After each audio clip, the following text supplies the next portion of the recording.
compass on this part of the handle. It also has a solar charger and an antenna.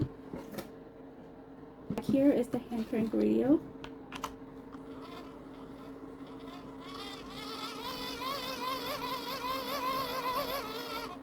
That's pretty cool. And then you just turn this little thing to get it back, to pop it back in.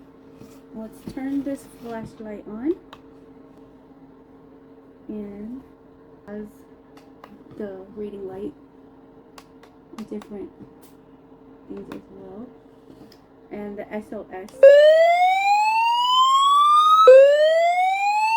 has these functions of buttons, the two. I'm going to try to tune it into our local radio station. Yep. So this also has the NOAA weather alert system. You can see it right here.